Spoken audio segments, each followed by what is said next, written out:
श्रद्धा और विश्वास के साथ सुनिए। ॐ श्रीवातरक्षास्तोत्रमन्त्रस्य बुधकौशिकऋषि श्रीसीतारामचन्द्रो देवता अनुष्टुप् छन्दः सीताशक्ति श्रीमान् हनुमान् कीलकम् श्रीरामचन्द्र प्रीत्यर्थे जपे विनियोगः चरितं रघुनाथस्य शतकोटिप्रविस्तरम्।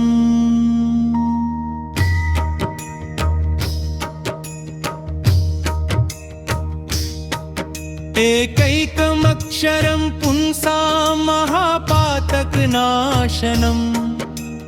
ध्यात्वा नीलोत्पलश्यामं रामं राजीवलोचनं जानकी लक्ष्मणोपेतं जपामुकुटमण्डितं सासितूणधनुर्बाणपाणिं नक्तं चरान्तकं स्वलीलया जगत्त्रातुमाविर्भूतमजं विभुम्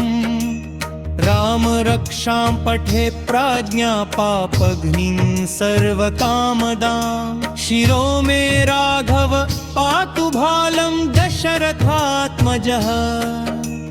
कौसल्येयो दृशो पातु विश्वामित्रप्रियः श्रुति प्राणं पातु मखत्रातामुखं सौमित्रिवत्सलः जिह्वां विद्यानिधिः पातु कण्ठं भरतवन्दितः सकन्धो दिव्यायुध पातु भुजा भग्नेश कार्मुकः करो सीतापतिः पातु हृदयं जामदग्न्यजित् मध्यं पातु खरध्वंसी नाभिञ्जाम्बवदाश्रयः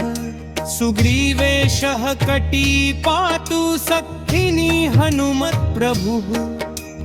पूरू रघुत्तमः पातु रक्षः कुलविनाशकृत् जानुनि सेतुकृत् पातु जङ्घे दशमुखान्तकः